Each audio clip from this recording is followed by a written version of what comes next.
Tetapi kita juga minta arahan kerajaan tu arahan yang cerdik, bukan arah yang amangi IT, arah yang ikut terlintas.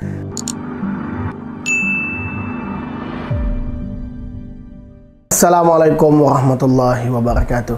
Terima kasih kepada yang masih menonton di channel YouTube Ambo Jeming Hassan, YouTuber rakyat. Siapa tengok dah gambar terbaru di Kota Baru ujian saringan COVID di dalam satu kemah. Penuh kemah dan beratur panjang pula. Ada orang tua, ada orang tina, ada budak, ada wanita. Kamu tengok gambar. Siapa dah tengok? Daripada gambar itu, kemarin kita dah 400 lebih kes COVID.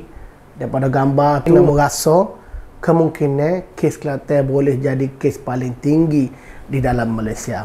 Kadar kebolehan jangkitan pun sangat tinggi. Dia ambo menasihati diri ambo, menasihati rakyat sekalian, rakyat Kelantan, sahabat-sahabat ambo, berhati-hatilah. Bermakna COVID ni dah berada di sekitar kita. Hari ni kita tengok dalam negara kita, bukan saja Kelantan, seluruh negara, kita tengok adakah kes COVID kita semakin turun. Kita dah laksanakan PKP, PKPP, PKPB, kita laksanakan daurat, dan di Kelantan mari pula PKP. Tetapi nampaknya kes makin naik. Apa yang boleh saya katakan pada pandangan Ambo berdasarkan kes COVID yang dilihat tidak boleh diselesaikan oleh kerajaan hari ini, apa yang saya boleh simpulkan bahawa kerajaan hari ini kerajaan gagal.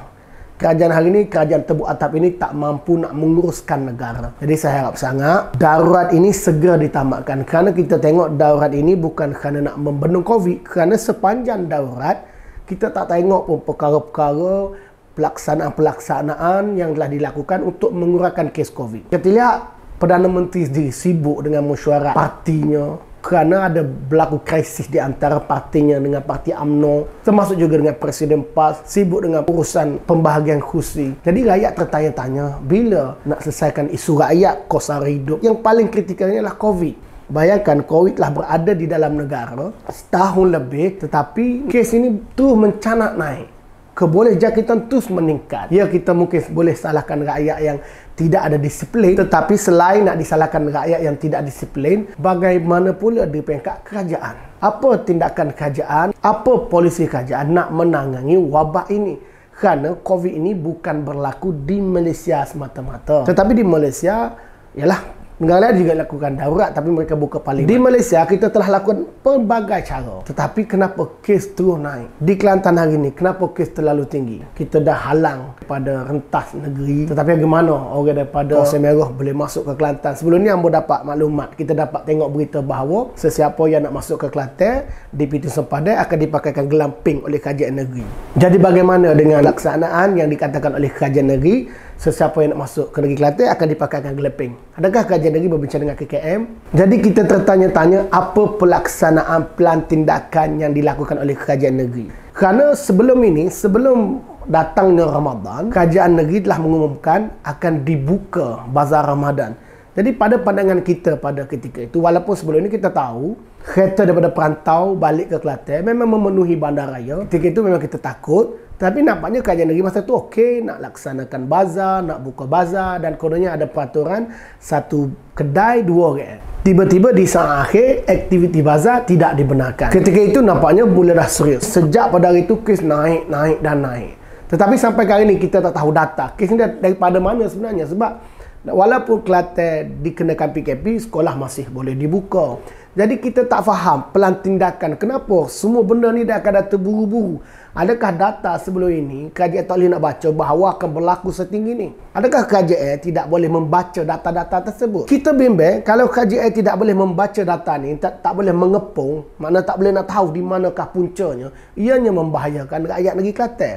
Kerana itu kita nak tahu di mana kluster baru. Sebab itu kita nak tahu di mana kluster baru, di mana kawasan panah, paling panah. Kerana walaupun kita nak memutuskan rantaian COVID pada masa yang sama, kita juga nak menjaga ekonomi negeri Kelantan. Nah, hari ini tutup semua bazar, hari ini kita tutup masjid.